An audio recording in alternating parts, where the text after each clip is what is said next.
আপনি জ্ঞানই অর্জন করেন না, না আকীদা সম্পর্কে জানেন, না ইসলাম সম্পর্কে কোনো আপনার জ্ঞান আছে। যদি কোনো সময় বলা হয় যে ভাই একটু আসেন, ইসলামী দাওয়া সেন্টারগুলো আপনাদের জন্যই, এখানে এসে কোরআন ও হাদিসের কিছু কথা শুনেন, মুখ ফিরিয়ে চলে যায়, হুজুর কি বলছে ধর, হুজুরের কথা খুবই খারাপ লাগে। কাল কঠিন কিয়ামতের দিনে আপনাকে এই প্রশ্ন করা হবে, জ্ঞান অর্জন করা সুযোগ সুবিধা পেয়েছিলেন, ইসলাম সম্পর্কে জানার সুযোগ সুবিধা পেয়েছিলেন, তার সত্ত্বেও আপনি জ্ঞান অর্জন করেননি, ইসলাম সম্পর্কে জানার চেষ্টা করেননি। আমরা সকলেই জানি যে আপনার ওপর যে সমস্ত জিনিসগুলো করা বা যে সমস্ত জিনিসগুলোর সম্পর্কে আকীদা পোষণ করা জরুরি, যেই জিনিসগুলো আপনার ওপর ওয়াজিব ফরজ, সেই সমস্ত জিনিসগুলো সম্পর্কে জ্ঞান অর্জন করাও ফরজ।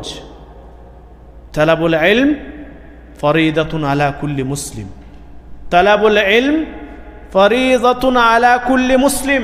প্রত্যেকটি মুসলিম নর ও নারীর ওপর দ্বীনি শিক্ষা অর্জন করা ফরজ।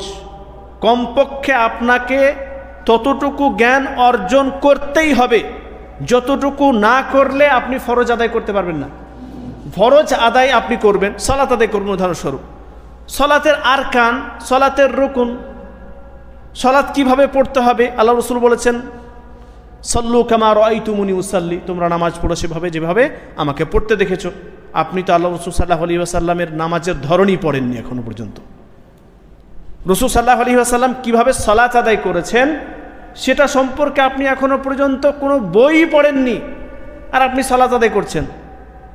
100% গ্যারান্টি ওই সালাতে আপনার বিভিন্ন ধরনের ভুল থাকবে, কারণ আপনি ওই সম্পর্কে জ্ঞানই অর্জন করেননি। তো উচিত তো আপনার আমার আগে জ্ঞান অর্জন করা।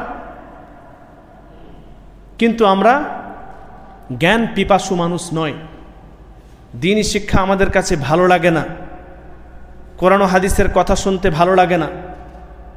এটা জেনে রাখুন, যদি কোনো ব্যক্তিকে কোরআন শুনতে ভালো লাগে না, তার মানে তার ঈমান নাকিস, কমজোর, ঈমান ঠিক নাই তার।